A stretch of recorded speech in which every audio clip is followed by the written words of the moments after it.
আমি খাদিজার ভালোবাসাকে রিজিক হিসেবে পেয়েছি। সুবহানাল্লাহ। রাসূল সাল্লাল্লাহু আলাইহি ওয়াসাল্লাম এই শব্দটা ইউজ করেছেন, রিজিক, রুজিকতু হুব্বাহা। এবং তিনি দোয়া করার সময় বলতেন, আল্লাহ, কিয়ামতের সে বিভীষিকাময় দিনে, যেদিন বন্ধু বন্ধুকে চিনবে না, স্বামী স্ত্রীকে চিনবে না, বাবা সন্তানকে চিনবে না, পীর সাহেব মুরিদকে চিনবে না, নেতা কর্মীকে চিনবে না, ভাই বোনকে চিনবে না, সেই কঠিন মুহূর্তে আল্লাহ আমি আমার খাদিজাকে যেন ভুলে না যাই। রুজিকতু হুব্বাহা। খাদিজার প্রতি ভালোবাসা আল্লাহ তাআলা আমার হৃদয়ে রিজিক হিসেবে দিয়েছে। তাহলে রিজিকের সর্বোত্তম স্তর হচ্ছে পুণ্যবান স্ত্রী, নেককার সন্তান। আর রিজিকের পরিপূর্ণ স্তর হচ্ছে মহান আল্লাহ তাআলার সন্তুষ্টি।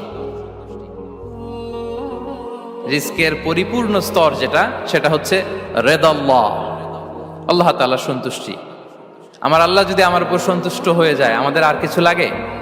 আর কিছু লাগবে? এটাই তো আমাদের এক্সপেকটেশন, এটাই তো আমাদের কামনা বাসনা, এটাই